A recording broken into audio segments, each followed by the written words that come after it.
Each Saturday at this time, the National Broadcasting Company presents Morgan Beatty's War Telescope, a review of the war week and a forecast of possible developments to come. Morgan Beatty is NBC's veteran war reporter in the British capital. And so for his regular Saturday report, we take you now to London. This is Morgan Beatty in London, looking at the 194th week of war through the War Telescope. For the first time since hostilities began, the United Nations have carried war across the ocean to a major continental victory. In short, we've made war on a large scale at the end of a supply line. By now we know that Eisenhower's genius welded the troops of three nations into a powerful offensive force in North Africa. We know that Alexander's military strategy stripped the enemy of his weapons. We know how Patton's tanks made the magic moves outlined by Alexander, and how Montgomery held the enemy in a dead-end street in front of Antietam. But what we haven't been told is how war traveled to North Africa, how the guns and the uniforms and the bandages and jeeps dropped into place at the appointed hour.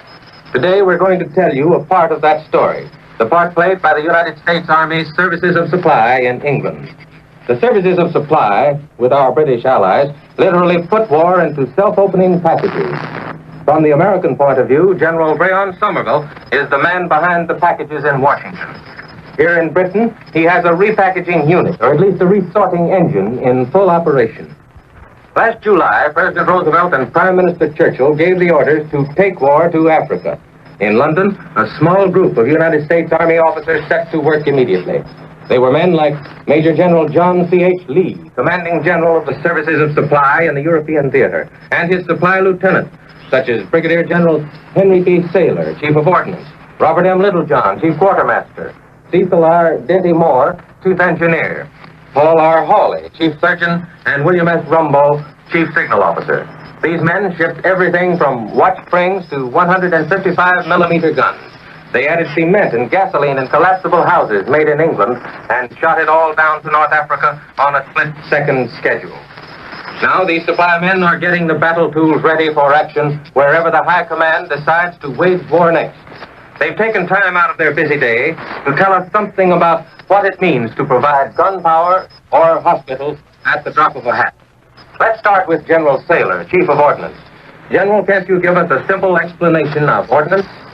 Ordnance is firepower, and firepower will win the war.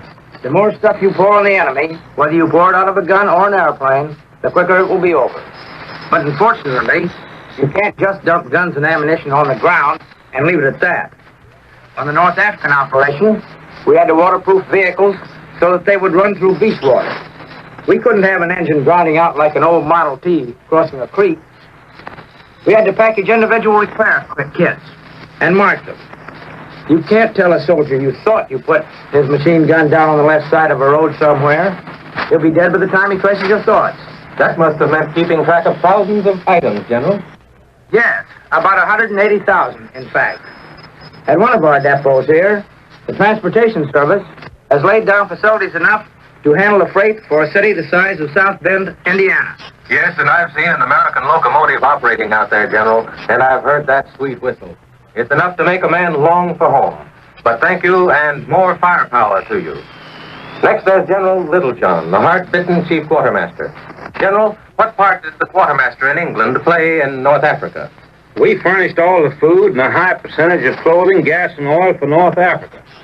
The widely separated distances and rapidly moving warfare necessitated the extensive use of what we commonly call reserve rations. On their arrival in Africa, rations were handled by labor that spoke several foreign languages. These men did not know how to sort both shipments. The labor scrambled the rations, and our soldiers found it difficult to unscramble them. At first, some soldiers in the front line found themselves eating single items like canned prunes when they should have had a balanced diet, but they bore it cheerfully. We've learned a lot about the feeding of troops in modern mobile warfare. At any rate, foreign languages will never scramble our food again. What about food here in the British Isles, General? It's ample for our soldiers. Some people back home think we are not fed properly.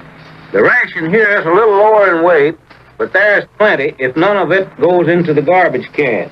And there's no need to send American soldiers over here any food or clothing. I've had to write my wife a number of times about this. That would be embarrassing to the quartermaster, wouldn't it, General? Thank you, sir. Now the Signal Corps. Communications hold the Army together. Therefore, much of the signal service must be veiled in secrecy. But General Rumbo has consented to go as far as he can. One of our most difficult problems in preparing for North Africa was batteries. When Army units go into operations, they use their radio sets continuously, which means a heavy drain on dry cell batteries. Doorbell batteries, as we civilians would say. Yes. When orders for North Africa came to us in England, receipts of dry batteries were not at hand from the United States. We knew we would need many more than we had or could get from home. The British promptly put several plants in 24-hour production. They made what we call Chinese copies. That is, near copies of American batteries. And did every unit get away completely equipped? Yes. The last shipment made the boats under officer convoy on the last day delivery was possible. And we were operating vast telephone and teleprinted networks, and they did fine service. But probably our most essential message agency was a GHQ messenger service.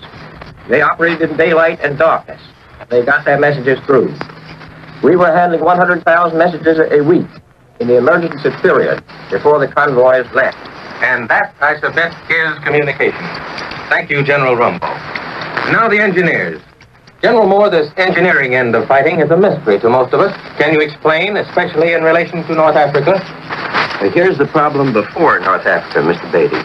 We had to superimpose a large American force, larger than our entire pre-war army, on the British military plant. That meant adding new camps, new depots, shops, hospitals, complete airfields, and special air depots.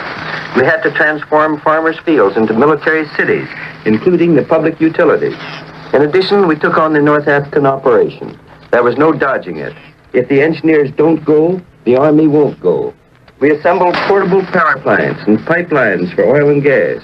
We hurried the construction of airports and the complete concrete runways we're building on the aerial highway to Berlin. We poured enough concrete at one airport to build a trunk line highway from Washington to Baltimore. One of our delicate jobs is maps. If our soldiers had not had complete detailed maps of North Africa, they wouldn't have known where they were going. We reproduced and issued millions of secret maps. They were handled and sealed by officers only. One map in the enemy's hands might have given the entire operation away. And now we know, General, why if you engineers don't go, the Army won't go. Thank you. Next, the war machinery that interests mothers, wives, and sweethearts probably more than any other. The hospitals, the doctors, and all that goes with them. General Hawley, Chief Surgeon, is our man. General, I understand the North African campaign planning last July gave your corps much work. Yes, Mr. Beatty. Unfortunately, no entire complete hospital equipment had reached us here in Britain by last July. Several had arrived in pieces, and the parts were scattered all the way from base depots in the United States to ships at sea and to various arrival ports here. From the pieces of hospitals we had, and with the magnificent help of the British, we filled the hospital order for North Africa. All the equipment arrived there 99 and 5/10% complete. That's a remarkable performance for our supply personnel. Many of these men had come out of filling stations and hamburger stands back home only a few months before, and therefore knew nothing at all about identifying the strange hospital items. Here in Britain, we've also taken some of the casualties from the North African theater. They've been comfortable all the way and cheerful, almost without exception. And here we've got fine American equipment, recognized everywhere as the best in the world, and medical teams from great American institutions like Columbia, University of Michigan, Harvard, University of California, Syracuse, and Maine. Thank you, General Hawley. I know that American mothers appreciate the job you're doing. And now, the general commanding the services of supply in the European theater, a man already famous for helping to tame the Mississippi River in peacetime. He has now created the greatest arsenal of supply ever built by one nation upon the soil of another. Major General John C.H. Lee. Thank you, Mr. Beatty. My supply chiefs have given you people back home an informal, and I hope interesting picture of some of the planning that preceded the Allied victory in North Africa. I would like to state quite clearly, however, the central planning that made it all possible was done in Washington and in London by our leaders, the combined chiefs of staff. Also, The brilliant execution of the overall plan was General Eisenhower's and the forces gathered around him in North Africa. In our own service sphere, General Somervell in Washington took the helm magnificently and provided the necessary services of supply to our armies destined for victory. I know that he is grateful, as we are, for the support all you Americans are giving us from home. The equipment and supplies you send us are superb. General Montgomery of the British Eighth Army has wisely said that it is vital for a commanding officer to realize that his administration in rear must be commensurate with what he wants to achieve in front. He must also realize, and very clearly, that if such is not the case, he will very probably fail. We here in Britain are an administration in rear. We are operating the supply lines, which are the lifeblood of the forces receiving the sinews of war. The most brilliant soldier cannot carry out his design of battle unless we provide a smoothly working arsenal of battle machinery. Battle machinery in modern war is the most technical that man has ever known. Therefore, in my service command, there is no such thing as an unimportant assignment. The officers and men you folks back home have sent to the British Isles, they know that they're doing important work. Whether they're laying concrete for that aerial highway to Berlin, or whether they're cooking solid food for healthy soldiers. And we will deliver the goods. And I should pay tribute to these men, down to the privates in the field. It is literally true in the North African operations that the secret of great events was shared by thousands of officers and enlisted men in the United Kingdom.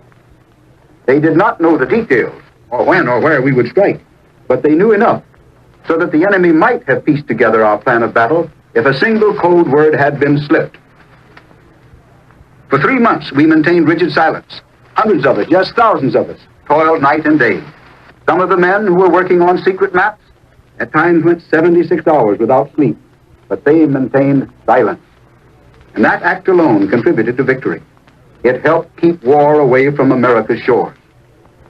At this moment, those same thousands of men and many more in these islands are engaged on even greater tasks. They're keeping greater secrets. They are preparing for the next blow against the enemy. They are preparing to help the High Command plot the path of victory. They are getting ready to take some of the roads that President Roosevelt and Prime Minister Churchill, there with him, have so aptly said lead to Berlin, Rome, and Tokyo. Thank you, General Lee. Ladies and gentlemen, we've just had the rare opportunity of hearing the military wing of democracy explain how it functions a long way from home. We've had another opportunity to compare our own people, our own leaders, with the leadership of the Axis states. There, especially in Germany, Hitler covers up all his generals' hard work. He hides it from the eyes of the people. Then suddenly, presented to the Axis citizen, is a piece of black magic. The successes of the Germans in Europe at the start of this war were marked by the same kind of staff work, the same kind of work by privates and generals as we had described to us today. But instead of explaining as far as possible how it was done, the Germans chose to make it look like a superhuman accomplishment and attribute it all to some rare element of Nazism. As these American generals have explained to us, war is hard work, brains and organization and machines. Making these into teams produces efficient fighting forces, and we have them. And now this is Morgan Beatty saying so long until next Saturday.